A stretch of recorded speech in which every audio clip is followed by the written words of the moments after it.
Bonsoir et Bruchim Abaïm, Purim Sameach. On va commencer par souhaiter à tout le monde un bon Purim et que ce mois de Hadar, qui est un mois rempli de miracles, soit Bezrat Hashem pour chacun, pour tout le peuple d'Israël et pour tout le monde, une source de miracles Bezrat Hashem, qu'on n'entende que des bonnes nouvelles et que la Yeshua arrive Bekarov.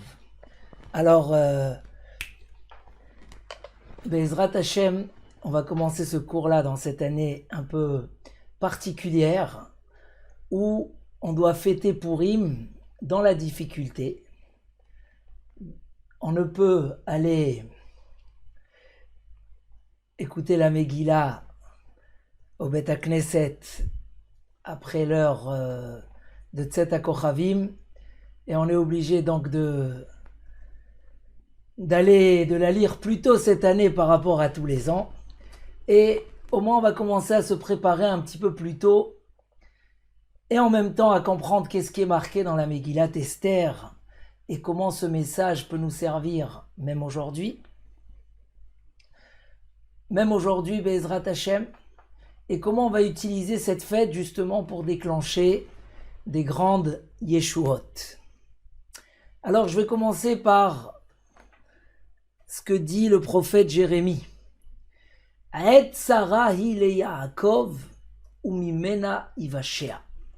C'est un moment de douleur à Yaakov et il sera sauvé de cette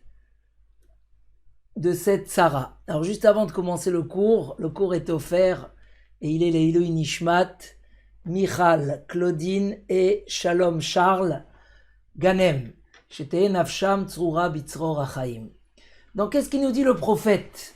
Le prophète il nous dit Aet Sarah il est Yaakov. Il y a des fois comme ça où Yaakov, où le peuple d'Israël se trouve dans un malheur. Umimena ivashea. Et du malheur, de la douleur, la Yeshua va arriver. Alors c'est un très beau pasouk, et je vais dire ce que écrit là-dessus le Rokeach, le livre du Rokeach, que si on prend le mot Umimena, ça nous sort Umehaman.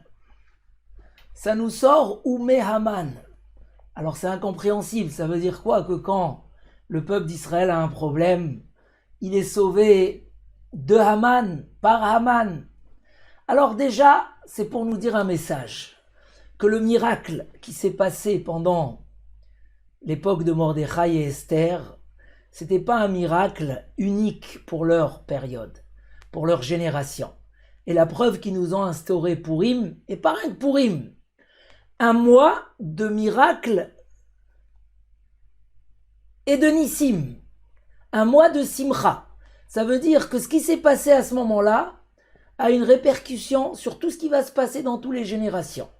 Donc si on va se relier, on va essayer de se rattacher à cette histoire et comprendre le message. On va comprendre des choses qui vont nous concerner dans notre vie de tous les jours. Mais aussi, on va essayer de comprendre pourquoi ce verset-là nous marque les lettres de Haman. Comment l'histoire de Haman peut nous concerner. Alors, si on réfléchit un petit peu à toutes les sortes de tsarot qu'il peut y avoir dans le monde, tous les problèmes qu'il peut y avoir, ça peut être des problèmes physiques, des problèmes de maladie, comme aujourd'hui le monde est malade. Ça fait bientôt 1 an, et beaucoup de gens se disent combien de temps on va rester dans cette situation? Est-ce que le couvre-feu va s'arrêter ou il va continuer encore quelques mois? Est-ce qu'on va continuer comme ça jusqu'à 2022 ou jusqu'à 2028? Ça veut dire que quand il se passe une tsara, un problème, l'homme rentre dans une inquiétude qui peut avoir des répercussions sur beaucoup de choses. Je ne parle pas de ceux qui perdent le moral, de ceux qui désespèrent, de gens qui vont changer de mode de vie. Mais ça ne concerne pas que des difficultés ou des épreuves physiques et médicales que déjà c'est très dur, où un homme peut accepter sa situation, mais pas dans le sens positif. Parce que accepter sa situation dans le sens positif, c'est une qualité. Un homme, il accepte, mais pour s'en sortir. Parce que quand on n'accepte pas, alors automatiquement on se révolte sur la situation. On peut des fois, Chasvé Shalom, se révolter même sur celui qui nous a envoyé cette épreuve. Et ça, c'est pas bien. L'homme ne s'en sort pas d'une situation s'il ne l'a pas acceptée d'abord. La Gemara a dit Sama deisure kaboulé. La guérison et le médicament d'une souffrance, c'est de l'accepter. Quand un homme l'accepte psychologiquement et il décide de chercher et de voir comment la combattre, alors il pourra s'en sortir. Pour ça, je dis accepter la situation pour prendre des forces et réfléchir comment s'en sortir, c'est bien. Mais accepter la situation pour désespérer et rester dans cette situation, c'est très grave. Il n'y a pas pire pour un juif une situation pareille. On n'accepte pas de rester dans une situation a posteriori, une situation qui n'est pas ce qu'on souhaiterait. Et là, c'est là où je voudrais réfléchir un petit peu avec vous. Comment on fait quand on est dans une situation, que ça soit une tsara, une difficulté ou un malheur physique, et des fois c'est aussi au niveau spirituel, où un homme peut espérer la perfection, la shlemut, et que par les difficultés qu'il rencontre, par les épreuves, alors il accepte de rester dans une situation qui n'est pas parfaite. Par exemple, dans un couple, ça peut arriver souvent, où un homme ou une femme se marie et avec l'espérance d'avoir une vie de bonheur, une vie de shalom, une vie de joie, et des fois ça ne se passe pas comme on a envie. Et on essaye un petit peu à droite, un petit peu à gauche. Et les gens, ils lèvent les mains. Et combien des gens se menacent régulièrement? Si c'est comme ça, on n'a qu'à aller au Beddin. Le divorce, c'est quelque chose qu'on ne doit pas citer.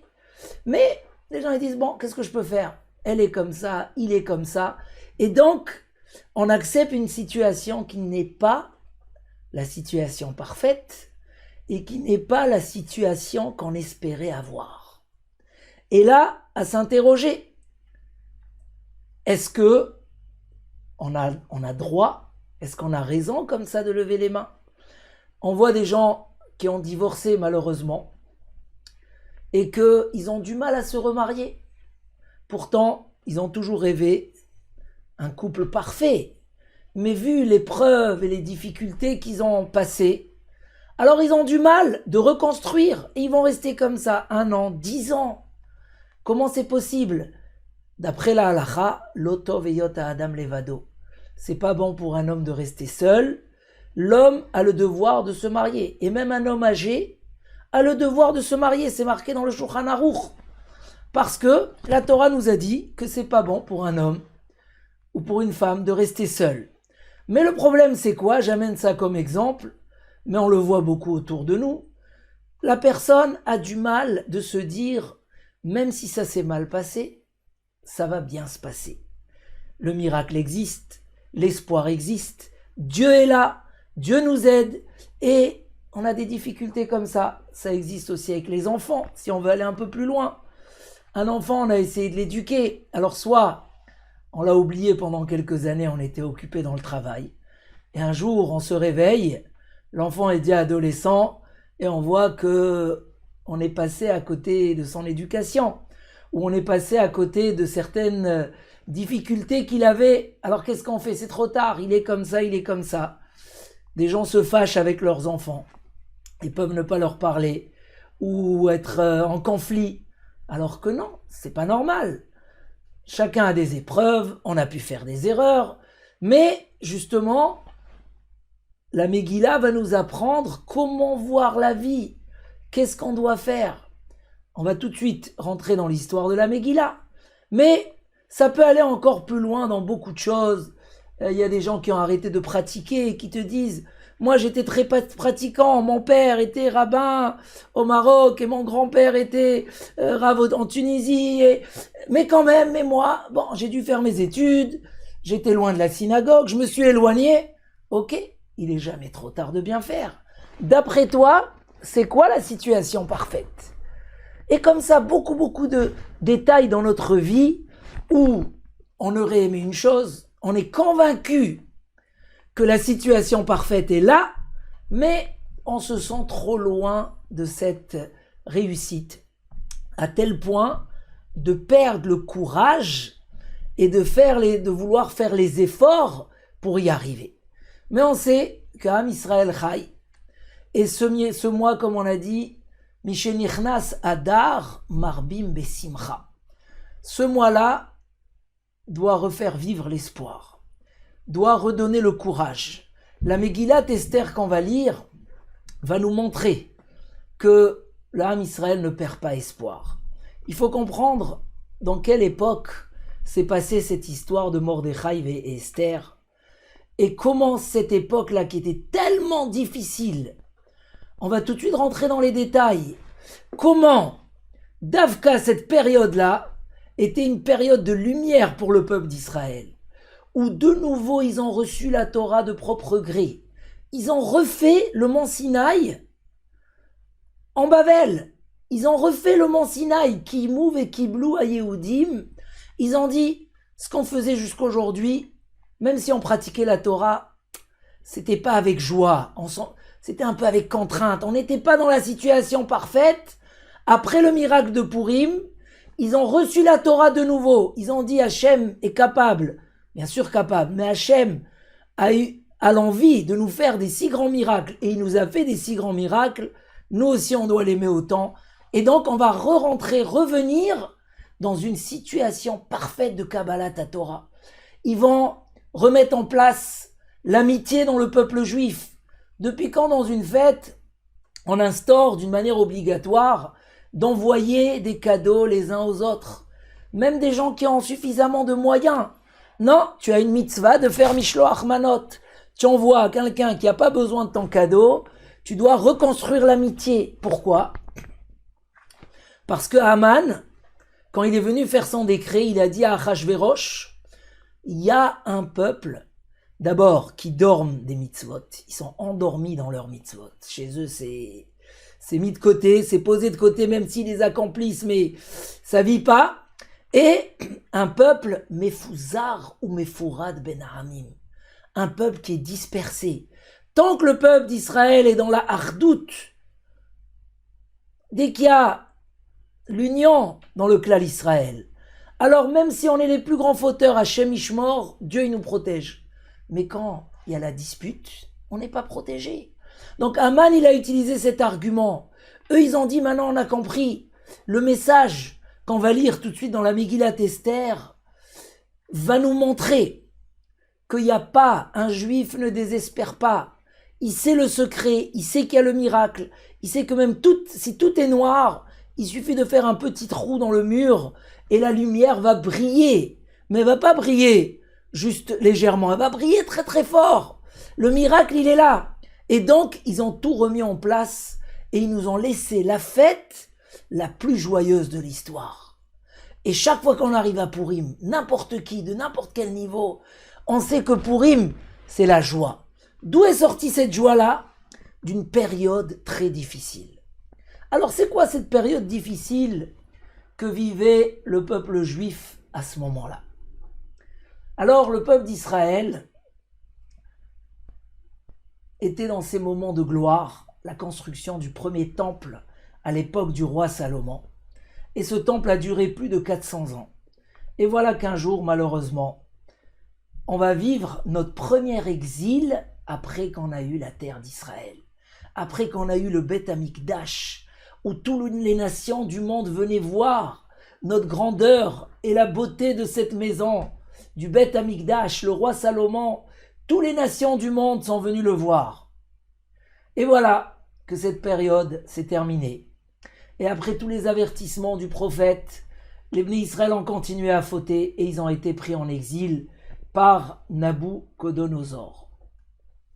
On est arrivé, on est allé en exil. Mais on a eu une promesse que l'exil va durer que 70 ans.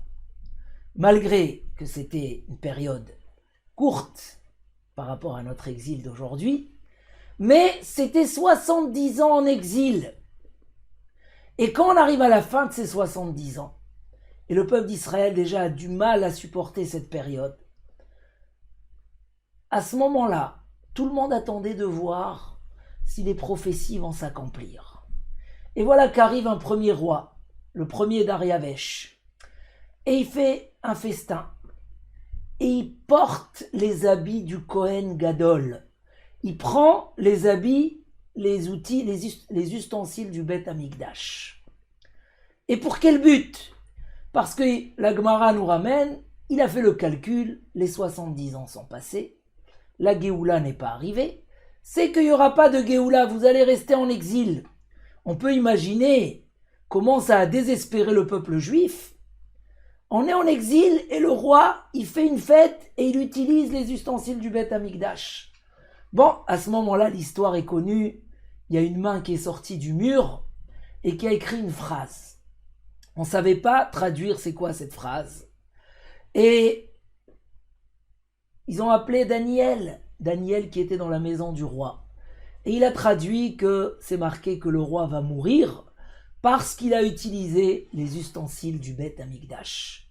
Et effectivement, le roi est mort du fait qu'il a utilisé les ustensiles du Beth Amikdash. Bon, c'est une petite lumière de dire, on n'est pas encore désespéré. Mais il y a d'autres qui sont arrivés derrière lui et qui ont fait des calculs aussi. Et Achashverosh, il arrive là dans son festin. Vayibime Achashverosh, le premier chapitre de la Megillah. Achashverosh va faire un très grand festin.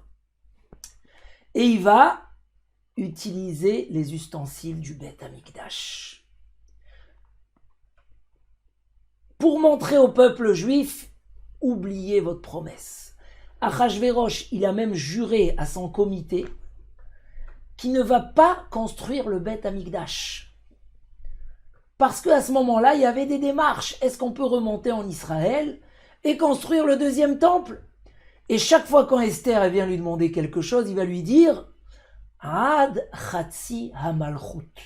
Tu peux me demander ce que tu veux, mais jusqu'à la moitié du royaume. C'est quoi la moitié? Rashi nous écrit, ne me demande pas la construction du Beth Amikdash. Il dit à sa femme, ça je pourrais pas te donner.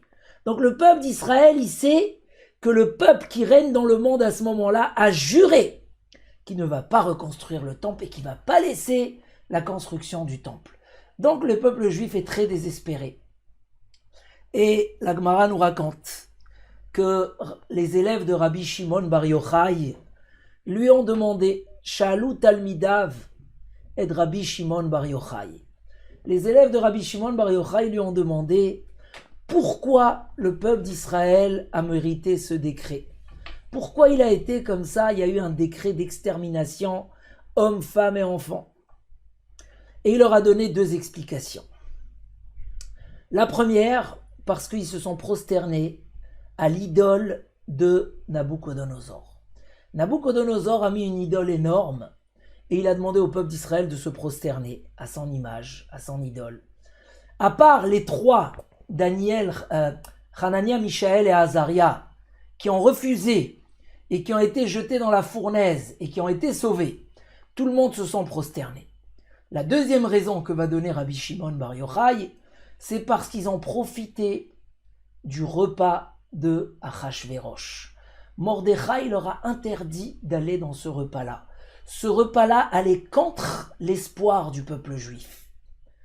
Parce que dans ce repas-là, Haman avait monté un plan pour faire fauter les Bnei Israël.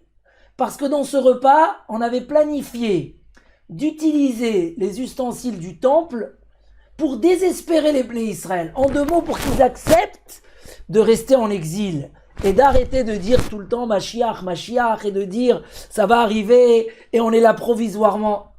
Ils ont fauté les Bnei Israël. Mais ils étaient désespérés. Premier calcul des 70 ans et ça n'arrive pas. Deuxième calcul, on est déjà dans le troisième calcul, à partir de quand on compte ces 70 ans et jusqu'à quand, et ça n'arrive pas. Alors, le Ham Israël est dans une situation comme ça, désespérée. Et si on va sur la suite de la Megillah, étape après étape, la situation s'alourdit. Qui c'est qui devient le gouverneur du peuple d'Israël? Haman, l'ennemi depuis toujours du peuple juif. Un homme qui a été vendu esclave dans une guerre, mais qui est devenu conseiller d'Achashvérosh, qui était un roi comme ça, qui changeait d'avis tous les jours, et qu'on pouvait l'inciter et l'amener où on voulait. Donc Achashvérosh dans les mains de Haman, même quand Haman il lui dit « Je te donne 10 000 lingots d'argent pour exterminer ce peuple », il lui dit « Je les ai pas besoin. De toutes les façons, moi aussi je veux me débarrasser de ce peuple-là. » Disent nos sages que Haman et Achashvérosh, c'était comme un homme qui a un petit tas de sable dans son jardin, et il a son voisin qui vient lui dire « S'il te plaît, j'ai un trou dans mon jardin, tu peux me donner ton sable, je peux t'acheter ton sable. » Il lui dit « Ne me l'achète pas, je te le donne gratuitement, tu me débarrasses. » Donc la même chose, Achashvérosh et Haman sont tous unis. Regardez un petit peu si on réfléchit, dans quelle situation ça met le peuple d'Israël. Pendant quelques années, le gouvernement américain a donné des cadeaux à Israël. Et on était très fiers de voir encore une faveur pour Israël, et encore, et encore, et encore. Et on est très content quand il y a comme ça des gens qui dominent dans le monde et qui donnent du pouvoir. Mais malheureusement, quand il y a un qui veut rien donner, qui bloque tout, ça nous fait peur, ça nous inquiète. Quand une nation, quand un État, il se met contre Israël, on n'est pas tranquille. Et là, qui domine le peuple d'Israël? Haman, le descendant de Amalek. Les ennemis d'Israël, comme il dit Mordechai à Esther. Karaou, ben beno shel Karaou. Celui qui est venu dans le désert déjà, Amalek. Et Haman connaissait très très bien l'histoire. Son grand-père qui est venu, qui a refroidi le bain bouillant. Et Haman, il dit, moi maintenant, je vais accomplir ce que mon grand-père voulait faire. Il est venu dans le désert pour nous exterminer, maintenant je vais faire ça.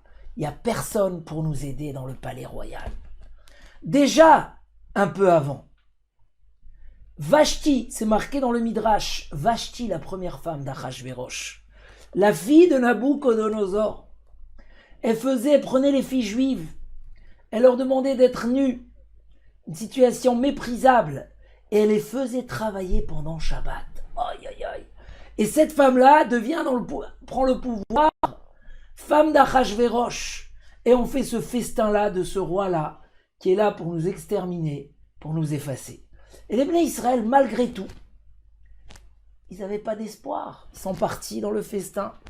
Et à ce moment-là, le décret est sorti dans le ciel. Le décret terrible qu'a voulu faire Haman. Mais là, on va découvrir quelque chose d'incroyable. Nous écrit le Sfat Emet, dans le verset que je viens de vous lire. Aet Tzara hi le Yaakov, umimena yivashea. Il y a eu un moment de malheur au peuple d'Israël, mais il a été sauvé par le malheur lui-même. Et si on inverse les lettres, mais Haman, pas rien que Haman nous a pas enfoncés, mais toute la grandeur de Haman, c'était pour nous sauver. Et là, on va comprendre quelque chose d'incroyable. Et dit la Gemara, avant que Dieu il envoie une plaie, avant que Dieu envoie un malheur, il prépare déjà le médicament, le vaccin, la guérison à cette situation. Et pas juste un remède, mais d'une manière que le malheur n'était pas un malheur. Était qu'un moyen pour nous amener à notre teshuva, à nous redonner du courage. Haman lui-même, c'était la source de notre délivrance d'une manière indirecte. Le mal lui-même, c'était le moyen de déclencher une très grande guérison. À tel point que quand on commence le chapitre, qu'on va lire après-demain soir, que Haman est monté en puissance, ça commence comme ça. On a toujours là, on se sent mal dans la Megillah quand on commence ça. Achara devarim ele, gidal amelech Achashvérosh et Haman. Après cette situation-là, Achashvérosh a fait grandir Haman. Et là commence toute l'histoire de Haman qui monte, qui fait son décret. C'est quoi Achara Devarim Ha'ele? Ça veut dire quoi? Après cette situation-là, Achashverosh il fait grandir Haman, écrit le Targum. Après que dans le ciel, on a dit, mais comment ça se fait que Haman il n'a pas été encore puni? Mais c'est lui qui était la raison et la cause pourquoi on a arrêté la construction du deuxième temple, qui devait déjà démarrer. Donc la Midat Hadin, elle est montée devant Dieu, elle a dit, mais Haman, il faut le punir. Dieu, il dit, on va pas punir Haman comme ça quand il est tout petit. Les gens, ils vont rien apprendre de ça.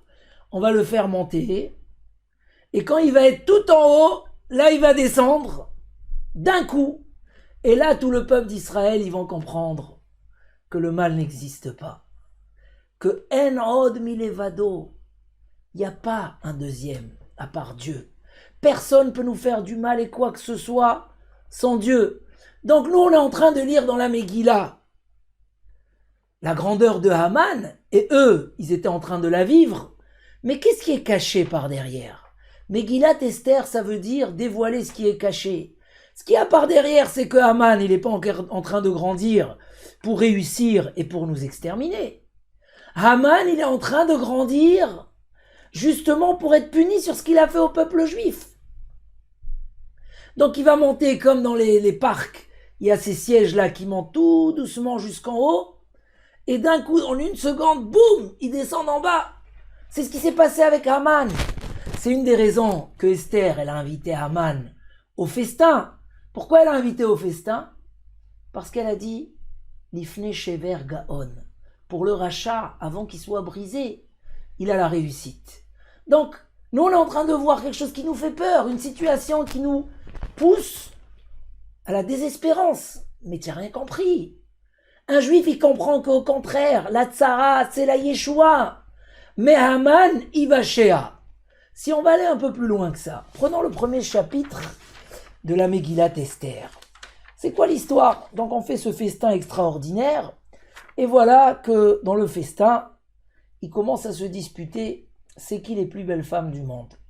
Chacun il dit, c'est la mienne, c'est mon pays, c'est la nôtre. Et à ce moment-là, Achashverosh il dit, non, c'est ma femme, c'est Vashti la plus belle. Et il demande qu'elle vienne dans une situation d'impudeur. Il dit qu'elle vient comme ça devant tout le monde. Et Vashti, elle refuse. Soit qu'elle a refusé parce que c'était une honte pour elle, soit que Dieu lui a envoyé la lèpre ou une queue, comme ça c'est marqué dans le Midrash. Elle n'a pas pu venir. Mais en fait, pourquoi elle a été punie? Elle faisait travailler les filles juives dans une situation désagréable, honteuse. Shabbat, elle va être punie, qu'on va l'appeler, qu'on va l'amener aussi dans la même situation devant tout le monde. On savait qu'est-ce qui va se passer dans la suite, et on voulait que ce soit Esther qui devient la reine, et qui sauve le peuple d'Israël, et que son fils soit à la cause de la reconstruction du deuxième temple, le fils de Esther. Alors, dans ce festin-là, qui est contre les Juifs, qui est pour désespérer les Juifs en utilisant les ustensiles du Beth Amikdash, dans ce repas-là, où les Juifs sont en train de fauter, ils n'ont pas le droit d'aller. Dieu, à ce moment-là, il est en train de préparer la délivrance. De ce repas-là va mourir Vashti. De ce repas-là va se préparer le trône pour Esther. Et de là va commencer la délivrance et la puissance des Juifs jusqu'à la Géoula et la construction du deuxième temple. C'est incroyable. Il dit le Sfat Emet, quand les Juifs y fautent, Dieu il est en train de préparer leur délivrance. Nous on a toujours l'impression qu'à ce moment-là, il y a des décrets qui se font dans le ciel. Haman, il avait planifié de faire entrer sa fille en tant que reine à la place de Vashti. Mais quand on a ramené les femmes pour Achashverosh, sa fille est tombée malade, elle est passée toute sa journée aux toilettes. Et elle n'était pas apte à être présentée devant le roi. Et qui c'est qui va prendre la place? C'est Esther. Donc, il y a ici quelque chose d'extraordinaire. Et c'est ce que écrit le Sfat Emet, écrit la même chose de Khatam Sofer. C'est que L'essentiel du miracle, c'est par un que Dieu il a écouté la prière. C'est par un que Dieu il a vu la tchouva des Bnei Israël. Il dit ça, on le sait. Quand les Bnei Israël ils font tchouva, même la ville de Nineveh qui n'était pas juive, quand ils ont fait tchouva, Dieu les a sauvés. Mais le miracle particulier et le message particulier de la Megillat Esther, c'est que pendant que les Bnei Israël étaient en train de fauter, pendant que les Bnei Israël étaient en train de désespérer, c'est là où le roi il va devenir fou, il voudra tuer sa femme. Depuis quand on tue sa femme parce qu'elle n'est pas venue, alors qu'il voulait la faire venir dans une situation qui n'est pas acceptable, et que Haman y rentre dans l'histoire, et qu'on prépare là. Tout ça, c'est des préparations, à tel point que nos sages disent que même dans le premier chapitre de la Megillah, Haman va proposer d'écrire des lettres à tous les 127 pays, où ça va être écrit que la femme qui honore pas son mari, elle est punie. Comme Vashti qui a été tuée parce qu'elle n'a pas honoré son mari. Et dit la Gemara, quand les gens ils ont reçu ces lettres, ils ont dit mais ce royaume il est fou. Mais laisse les gens se débrouiller chez eux à la maison.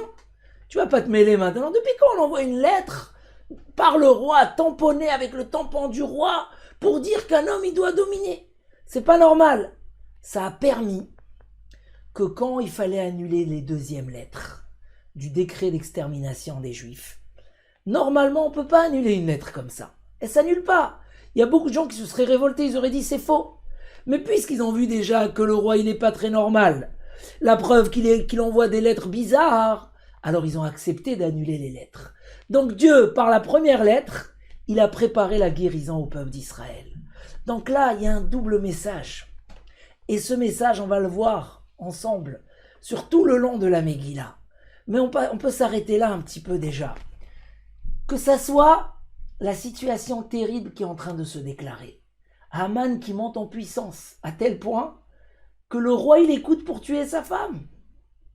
Haman, notre ennemi, il envoie des lettres signées à son nom dans tous les pays du monde.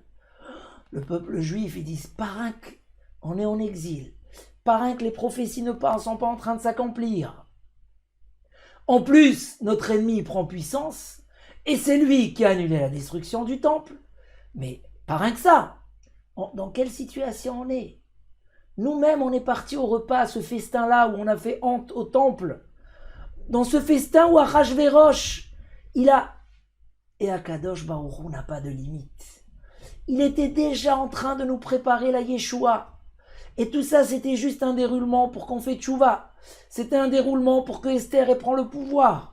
C'était un déroulement pour punir Haman sur ce qui nous a annulé la construction du temple. C'était pour mettre un nouveau président qui va être pour les Juifs et pas contre les Juifs. Waouh, si on avait pu voir ça avant, combien de courage les Bnei Israël ils auraient pu avoir. Quel courage ils auraient pris. Mais c'était caché.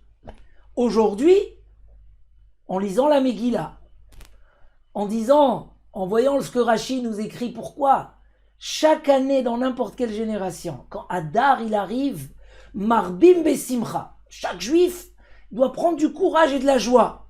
Pourquoi? Quand arrive le mois de Hadar, il dit Rashi, c'est un mois de miracle, de Géoulot.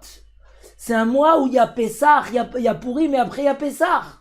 Et alors, ça s'est passé une fois? Non, c'est toujours comme ça. Akadosh Baruch Hu, avant ta difficulté, il a déjà préparé ta solution. Comme nous écrit le Chovot Alevavot, que toi tu es inquiet, tu fais des démarches, tu dors pas de la nuit, mais tu sais pas que c'est déjà décrété dans le ciel. Ta Yeshua, elle est là. Peut-être qu'entre-temps, toi, tu dois faire tes chouvas, prier à Kadosh Baruch Hu, mais être inquiet et dire que tu es devant une situation incroyable, pas du tout, jamais de la vie.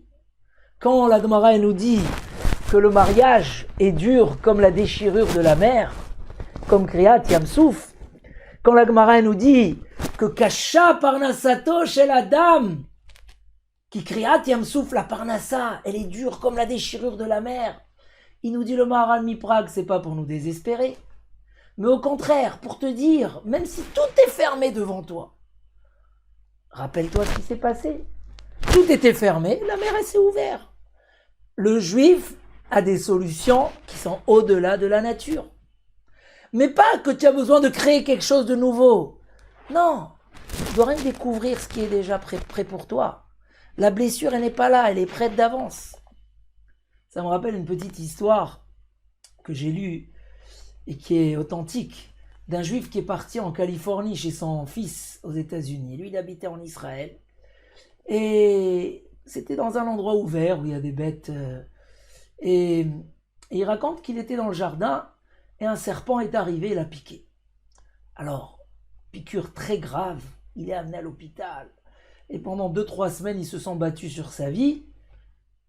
Et il a guéri. Mais il était en danger de mort pendant 2-3 semaines. Bon, il a guéri, il est retourné en Israël. Et un jour, 6 mois après, il reçoit un coup de fil. Qui c'est qu'il appelle?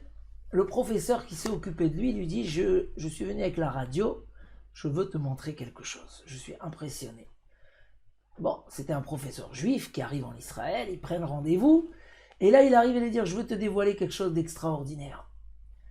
Pour la maladie que Dieu nous préserve, ils font des médicaments avec le venin du serpent. Il dit en fait, quand on voit les radios, on voit que tu avais la maladie, que je ne veux pas citer, à un niveau très grave. Et tu ne savais pas.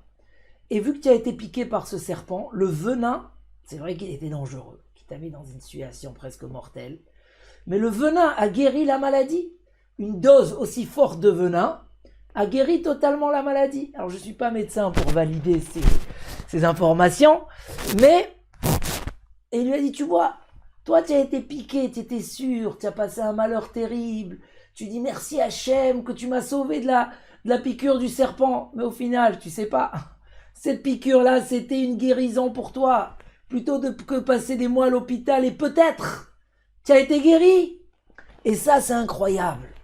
À voir, c'est une autre dimension de Emouna. Un homme, il s'est éloigné, il a fauté, il fait plus Shabbat, etc. Mais Dieu, il t'attend. Sache que Dieu, il fait plein de choses pour toi, pour que tu reviennes. Parce qu'il t'a préparé la situation d'avance. Il n'y a pas le miracle existe. Pas il existe et tu dois le faire descendre. Il existe déjà. C'est ça, Mishenichnas Adar. Marbim Besimcha. Akadosh Baruch Hu, il devance la guérison à la blessure. Et un juif qui vit avec cette émouna, alors il sait, et Sarah, on est dans un moment de malheur. Ou Mimena Ivashea. Du malheur lui-même, la Yeshua, elle va venir. Ou Mimena, ou Mehaman. La Yeshua, elle est venue de Haman lui-même. Parce que Haman, il a tué Vashti. Et il nous a préparé le trône de Esther. Et grâce à ça, c'est lui qui va être puni. Et nous, on va être sauvés. Donc c'est merveilleux de voir. Et pourtant, on n'était pas dans la situation la plus parfaite. On avait fauté. On n'avait pas écouté Mordechai. C'était un décret, comme il dit, la panim. Dans la face, il y avait un décret. Dans le fond, il n'y avait pas de décret.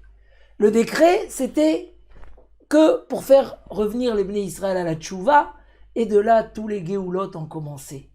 Et ça, c'est un message important.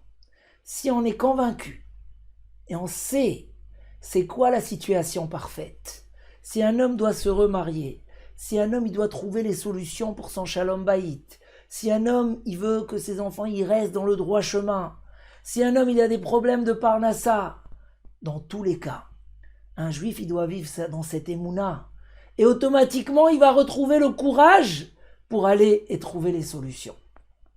C'est la Megillat Esther, c'est le mois de Hadar qui vient et qui nous rappelle la dimension du miracle. Le miracle existe, le miracle est prêt, le miracle est là. Il nous dit le Chovot Halvavot, tu vas au travail, tu vois que tout est bloqué, tout est fermé. Tu n'as pas à t'inquiéter, tu dois faire ce que tu dois faire avec autant de courage, comme si que les portes sont déjà ouvertes. Tu dois prier à Kadosh Baruch Hu. Peut-être tu te dis si ça tarde, je dois faire tchouva, peut-être que Dieu attend de moi quelque chose. Mais inquiétude, désespérance, relâchement, accepter des situations qui ne sont pas conseillées par la Torah, jamais de la vie. Je reste sur la situation parfaite. Je veux la situation parfaite. Et si on va un petit peu sur l'histoire de la Megillah, on va voir que ça s'enchaîne. dans le 2e chapitre, Mordechai, il a caché sa nièce. Esther, c'était une grande tzadékette, Esther. Elle était pure, elle était tzadékette. Il a caché. Le roi, il a fait un décret que si on cache une jeune fille, condamnée à mort. Nous, c'est terrible. Mais on ne sait pas pourquoi Esther, elle a été prise. Esther devait réparer la faute de Shaoul, le premier roi d'Israël, qui allait punir la nation de Amalek, et il n'a pas fait son travail correctement. Il a eu pitié du troupeau, et dans ce troupeau se cachait le roi de Amalek, et avec ça, il n'a pas fait sa mission. Et Esther, qui est une descendante, c'est elle qui a été chargée. Qui c'est qui voit ça? On vient, on prend une jeune fille, tzadékette, pour devenir mariée avec un rachat. Non, c'était la solution. Elle avait sa mission, et elle devait assumer sa mission, et c'est son fils qui va reconstruire le Beth Amikdash. C'était que des solutions. Tout ce qui apparaissait comme quelque chose de terrible, au final, c'était la solution. Achara Devarim Haele, le 3e chapitre. Après ces choses-là, le roi il commence à faire grandir Haman. Et il ordonne que tout le monde doit se prosterner à Haman. Il y a un qui ne veut pas se prosterner. Mordechai et Esther ont gardé, ils sont l'exemple que dans n'importe quelle situation, ils n'ont pas baissé les bras. Regardez Mordechai, il ordonne à Esther de ne pas dévoiler son identité pour ne pas mettre le peuple d'Israël en danger. Comment c'est possible? Le roi, il a fait un festin à toutes les nations pour essayer de convaincre Esther de dévoiler. Il a réuni des nouvelles jeunes filles pour mettre Esther en concurrence et en jalousie. Peut-être qu'elle va dévoiler. Esther écoutait le message des rabbanim, le message de la Torah. Oui, mais elle est déjà dans une situation imparfaite, comme elle dit. Mais Kacher avati, je suis perdu, alors je vais continuer à me perdre. Non. Elle a gardé, elle savait que tout est mina shamaim. Et si Mordechai me dit d'accomplir une petite mitzvah, ce que je ne peux pas accomplir, c'est pas de ma faute, mais ce que je dois accomplir, c'est à moi d'accomplir. Mordechai ne veut pas se prosterner à Haman, parce qu'il a une idole, parce que Mordechai dit, moi je suis petit-fils de Binyamin, et quand Yaakov s'est prosterné à Esav, mon grand-père Binyamin ne s'est pas prosterné, alors je ne me prosterne pas. Mordechai est l'exemple parfait de celui qui ne baisse pas les bras. On va continuer un peu plus loin, puisque notre temps, il ne reste plus beaucoup de temps. Dans le chapitre d'après, quand Mordechai écoute les 2 ministres du roi qui décident de tuer le roi, et il va y dévoile ça, et ça s'écrit dans le livre du roi que Mordechai l'a sauvé. Ça, c'est une histoire qui est venue quelques années avant le décret de Haman. Mais c'était une préparation pour que le jour où Haman, la nuit où Haman y vient dire à Achashverosh de pendre Mordechai sur l'arbre qu'il lui a préparé, sur le bois qu'il a préparé, ce jour-là, le roi n'arrive pas à dormir, il ouvre le livre, il demande « Ouvrez le livre des souvenirs ». Peut-être que j'ai pas récompensé quelqu'un. On ouvre le livre des souvenirs, et qui c'est qui l'ouvre? Le fils de Haman, c'était lui. Haman, il a placé ses enfants dans le royaume, et c'est marqué que il tournait les pages. Il voulait pas lire ça, que Mordechai, il a sauvé le roi. Et ça tourne les pages, il tourne, jusqu'à que le roi, il lui a dit, monsieur, les anges, ils faisaient que dans chaque page, c'était réécrit encore une fois, Mordechai a sauvé le roi. Il n'avait pas le choix. Il a dit, Mordechai a sauvé le roi. Donc Haman, il arrive, et le roi, il lui dit, tu vas prendre Mordechai, tu vas le faire tourner dans les rues de la ville, sur le cheval du roi. Bon, c'est Haman qui avait demandé tout ça pour lui. Mais le roi, il lui dit, tu vas prendre tout ça, et tu vas tirer Mordechai dans les rues de la ville, et tu vas crier, voilà ce qu'on fait comme honneur à l'homme que le roi veut de son honneur. C'est qui le roi dans la Megillah? On dit que c'est toujours Dieu. Ça veut dire que le peuple d'Israël a vu un miracle extraordinaire. Et là, je veux m'arrêter sur un point très important qui va toujours dans l'esprit de cette force qu'on doit avoir dans les difficultés, cette force qu'il faut avoir dans les épreuves. que ce soit les épreuves de la vie ou les épreuves du Yetzer Hara, c'est marqué comme ça, que Haman, il a dit à Achashverosh, je préfère que tu me tues, mais tu ne me demandes pas une chose pareille. De prendre mon ennemi Mordechai. Jamais, je suis prêt à mourir, comme ça écrit le Targum. Il lui dit, écoute, tu es obligé d'aller prendre Mordechai dans les rues de la ville. Bon, il prend Mordechai, et l'histoire raconte que Esther, elle a fermé les coiffeurs, donc Haman, il était obligé de coiffer Mordechai, et ainsi de suite, toutes sortes de démarches. Mais là, il se passe quelque chose d'extraordinaire. Mordechai devait taper des mains et dire, bravo, ça y est, le vaccin est arrivé, Pfizer, il n'y a plus de problème, le monde a guéri. Non, Mordechai, après qu'il finit cette tournée, où Haman a été écrasé, sa fille lui a jeté un seau des toilettes sur la tête, et à cause de la honte, elle est sautée, elle s'est suicidée, et que tous les gens de la ville l'ont vu dans cette situation, et que sa femme Zeresh, elle lui dit, si Mordechai fait partie des Juifs, sache, ces Juifs-là, quand ils descendent, ils peuvent descendre jusqu'à la terre, mais quand ils remontent, ils ne s'arrêtent pas. Ils montent jusqu'aux étoiles. Ils lui ont dit ça. Qui c'est qui a dit ça à Haman? C'est sa femme Zeresh. Elle lui a dit, écoute, le peuple juif, quand il descend, c'est qu'ils ont fauté. C'est que Dieu a quelque chose à leur reprocher. Mais dès que ça repart, c'est que ça remonte jusqu'en haut. Mais, à ce moment-là, Mordechai, qu'est-ce qu'il fait? Il retourne et il remet son sac de deuil. Et il continue à prier comme si de rien n'était. Et le Midrash, il dit, mais je comprends pas. Tu vois la Yeshua qui est en train d'arriver. Alors réjouis-toi. Sois content. Non. Il dit le Midrash, Mordechai, il a dit, tant que la Yeshua, elle n'est pas venue jusqu'au bout, j'arrête pas de prier. Je n'accepte pas une situation intermédiaire. Mordechai et la Megillah, c'est l'exemple. À la fin de la Megillah, Haman va être tué, les enfants de Haman vont être tués. Qui va hériter la bague qui était sur les mains de Haman? Qui va hériter la maison et la richesse de Haman? Mordechai. Mordechai yatsa milifnei hamelech. Mordechai est sorti de devant le roi avec un vêtement royal, une couronne en or. Mordechai visait la perfection. Il savait, on baisse jamais les bras. Si c'est dans les valeurs, je ne me prosterne pas à Haman. Même si Haman il est en train de monter jusqu'au ciel, je ne prosterne pas à Haman. Mais aussi, dès que je vois la Yeshua arriver, je la veux dans la perfection. Donc c'est marqué que Mordechai, il est retourné à sa place et il a continué à prier comme si de rien n'était. Comme si de rien n'était. Parce que c'est ça le message de la Megillah. Le message de la Megillah, c'est que toutes les choses qui apparaissaient comme un malheur, c'était ça la Yeshua, c'était ça la délivrance. Ou Mehaman Ivacher. Donc si un homme a cette chokhma, le Purim c'est quoi? On voit qu'après, Kimouv et Kiblou à Yehudim, les Juifs ils ont dit, depuis le mont Sinaï, on avait des fois comme ça, des sentiments que Dieu nous a obligés de recevoir la Torah. Il nous a mis la montagne sur la tête, il nous a imposé, même si on avait dit Naaseh Venishma, mais c'est fini. Maintenant, on a compris qu'est-ce qu'on peut être fier de notre Torah.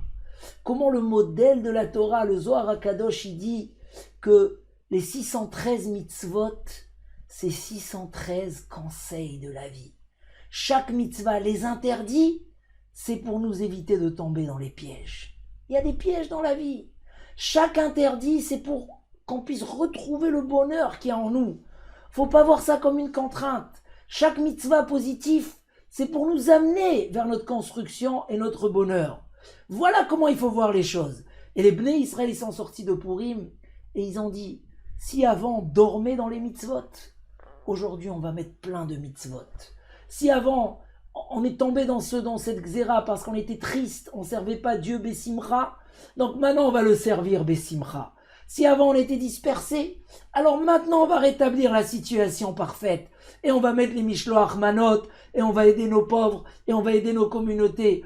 On va plus accepter des situations comme ça, a posteriori, et si c'est déjà comme ça, alors je fais comme ça. Non, je travaille, il y a une difficulté, combien des fois, et chacun dans sa vie peut rencontrer des situations difficiles où il était sûr que ça y est, il est devant un mur, il est devant la mer.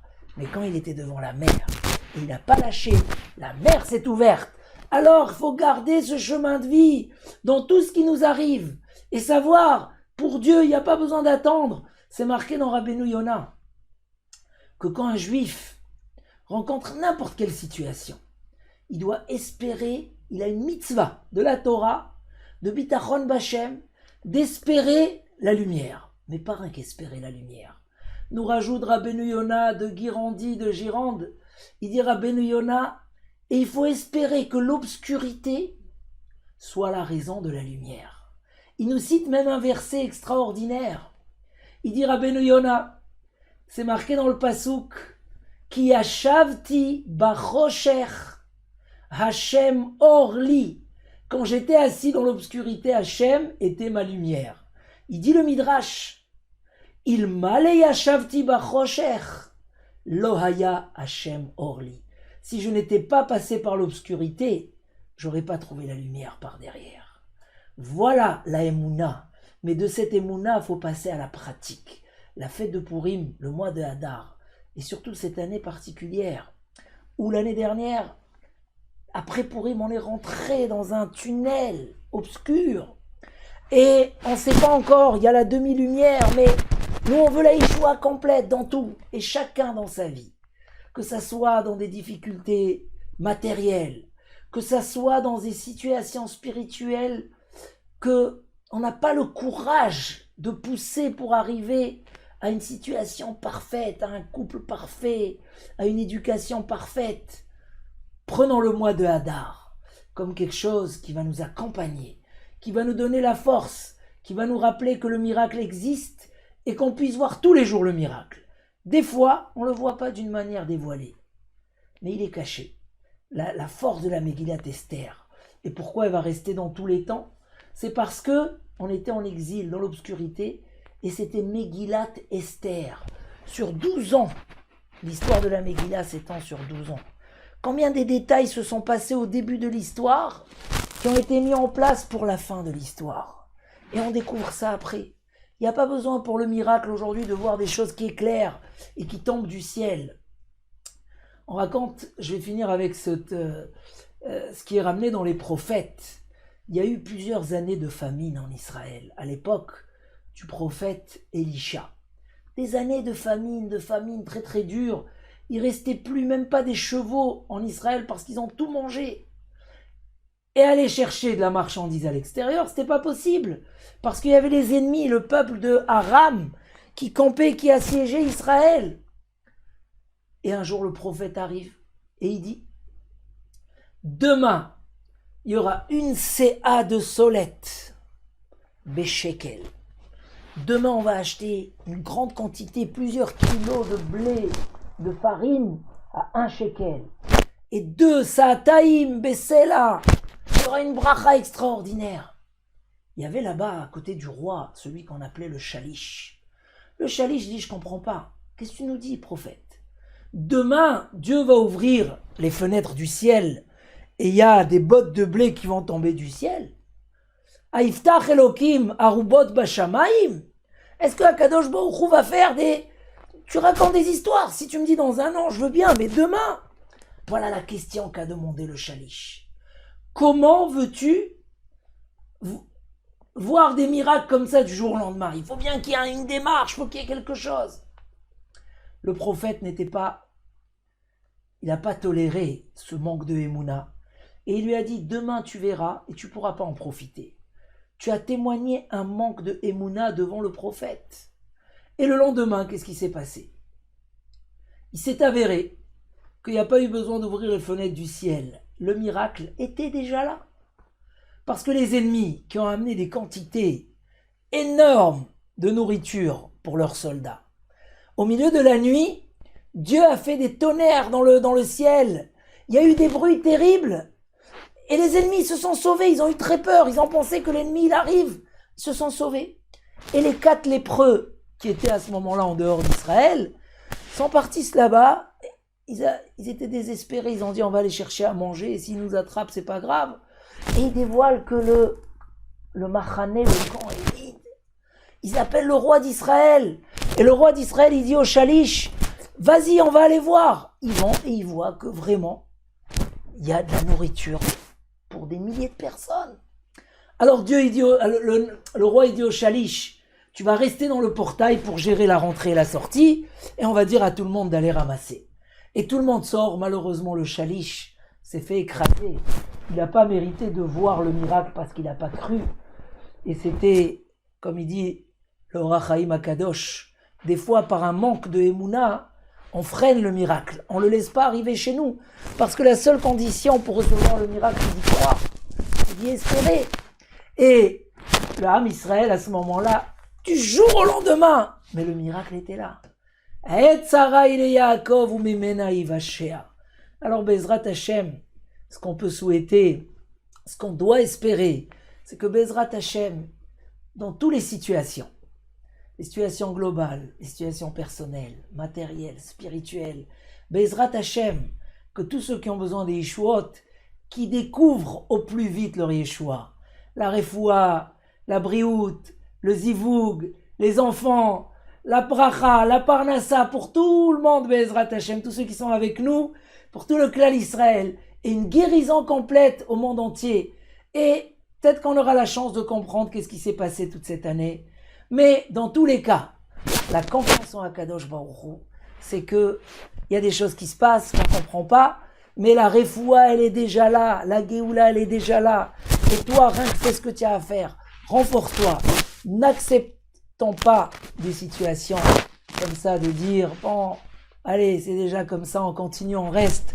Non, que toutes nos situations soient a priori, soient les chatrila, et que Bezrat Hashem, on soit fort, comme Mordechai et Esther, et que Bezrat Hashem, on voit les miracles tous les jours, et que Hashem nous envoie la Yeshua, la Bracha, que cette simcha-là, qu'on a cette semaine, et qu'on a tout le mois de Hadar, et jusqu'à Pessah, continue, et que Bezrat Hashem, on voit la Géoula, Ashlema, Bimhera, Beyameinu, Amen, Keni Ratson, Chazak à tout le monde d'être venu au cours, et toutes les brachot, Bezrat Hashem, Amen, Keni Ratson.